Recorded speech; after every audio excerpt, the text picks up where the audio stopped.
is making the game more clean, is helping the referees in taking correct decisions. But I think everyone who is a sportsman prefers to win a game based on the right decision of the referee and not based on a mistake of a referee.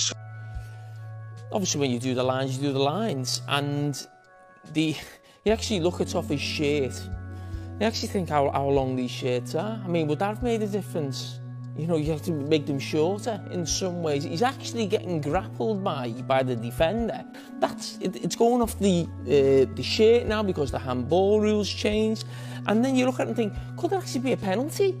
I think it's just frustrating for football fans that we're actually losing goals for situations like that. And at this moment, I was a massive fan of VAR before it came in. And what I mean by that is I think the people who brought VAR in, it wasn't to ruin the game. They were trying to improve the game, help the game.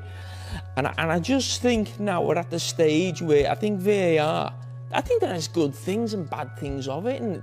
But the majority of the people in this country, I don't think have bought VAR. I don't think people are enjoying the football as much. I'll tell you what was the biggest thing with me with VAR. He couldn't celebrate at the time. He had to stop and wait, and he's looking at the official thinking, please God, make sure my foot doesn't come off that line. He couldn't celebrate that moment. And I think that's a big thing with supporters now. But have you got a problem with this one? No, look, I was for VAR, I'm still for it. It's creating bigger problems for the game. Do we want accurate decisions? Yes. Footballers and coaches for 25, 30, 40 years have complained about referees and lack of accuracy. These referees are not good enough, they can't keep up with the game. So we've brought VAR in for the correct reasons.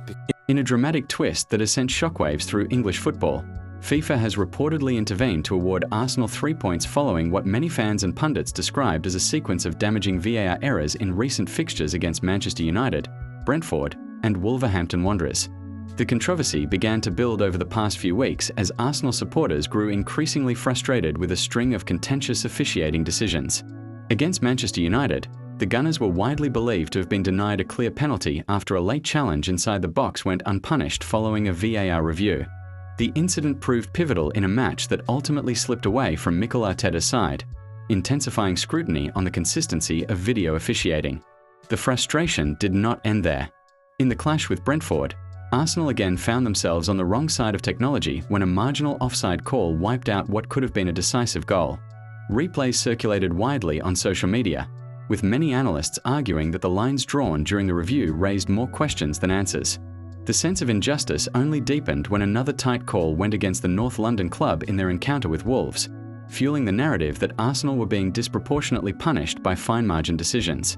According to the circulating reports, FIFA's review panel examined the sequence of incidents after formal complaints were lodged. While such retroactive intervention is extraordinarily rare in top-flight football, the alleged decision to award Arsenal 3 points is being framed by supporters as long overdue recognition of what they view as cumulative officiating failures rather than a single isolated mistake. Arsenal manager Mikel Arteta has previously been vocal about the need for greater clarity and accountability in the use of VAR. Speaking after one of the disputed matches, he stressed that clubs simply want consistency and transparency, sentiments that have been echoed by several Premier League figures this season. Former players and pundits have also weighed in, arguing that while VAR was introduced to eliminate clear and obvious errors, its application has at times created fresh controversy instead of resolving it. Critics of the reported decision, however, warned that retroactively awarding points could open a dangerous precedent. Football has historically been reluctant to alter match results once the final whistle has blown, even in the face of officiating mistakes. Opponents argue that human error, whether by referees or technology, has always been part of the game's fabric, and changing outcomes after the fact risks undermining competitive integrity. Supporters of Arsenal see it differently. For them, the situation represents a test case for whether governing bodies are truly willing to hold officiating systems accountable when multiple high-impact errors occur. Many fans have taken to social platforms insisting that the move, if confirmed, is less about favouritism and more about restoring sporting fairness. As debate continues to rage, one thing is certain: the VAR conversation is far from over. Whether this reported intervention proves to be a one-off response to exceptional circumstances or the beginning of a new era of post-match reviews remains to be seen. What is clear is that trust in the system remains fragile, and every major decision from here on will be scrutinised more intensely than ever. For Arsenal, though, the immediate focus will be on maintaining momentum on the pitch, because in football, controversies may dominate headlines, but performances ultimately define seasons.